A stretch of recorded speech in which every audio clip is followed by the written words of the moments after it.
I get it. Scrolling through a sea of gaming laptops, you see those glossy renders, the i9-14900HX, RTX 5060, 300Hz banners, and you start to wonder if any of these beasts actually live up to the hype when you pull them out of the box and start a game.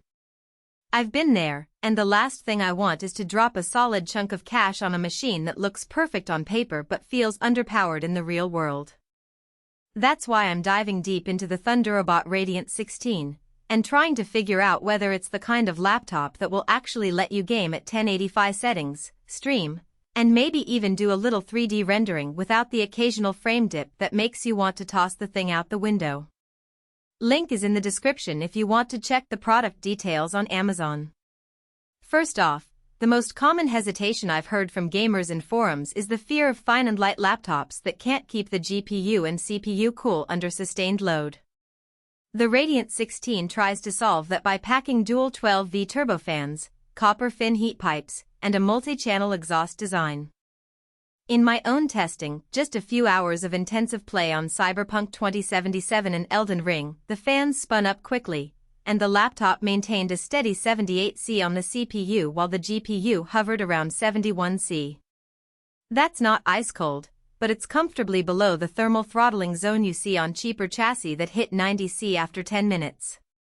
What really matters for a gamer is how the machine feels in a typical session. The 16-inch QHD Plus panel with a 300Hz refresh rate is where the Radiant 16 shines. The 2.5K 300Hz resolution means you get crisp textures and a bit more screen real estate than a plain 1080p panel, while the high refresh rate smooths out those fast-paced shooters. I ran a few benchmarks with Valorant on low settings and Shadow of the Tomb Raider on Ultra, and the frame rates stayed well above 144 frames per second on the 300Hz panel. The color accuracy isn't quite a professional-grade Adobe RGB, but the sRGB coverage is solid enough for game streaming or casual video editing without looking washed out. Now, you might wonder how the rest of the spec sheet translates into daily use. The i9-14900HX is a beast. It's a 12-core, 24-thread processor that can handle both gaming and content creation workloads. When I opened up a heavy 3D scene in Blender while the game was still running in the background, the laptop didn't stutter. The 32GB of DDR5 RAM, paired with a 1TB PCIe NVMe SSD, means you can keep a massive game library and large media files on hand without feeling the drag of swapping. Loading times for Starfield into the main world were under 15 seconds, a noticeable improvement over older Gen 12 laptops I've used. That said, the Radiant 16 isn't a perfect fit for everyone. If you're primarily a casual gamer, think Fortnite, Minecraft, or indie titles, the i9 and RTX 5060 are more power than you'll ever need, and the extra $200 plus you'd be paying could be redirected toward a better display or a lighter chassis.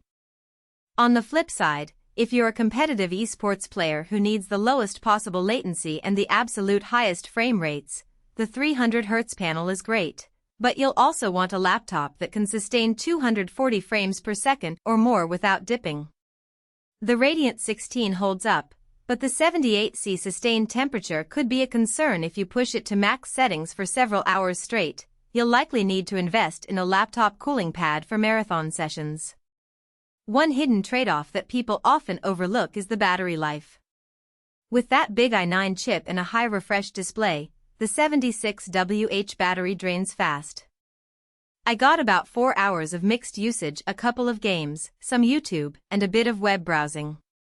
That's fine if you're mostly plugged in, but it's not the kind of laptop you'd take on a long flight and expect to last the whole trip.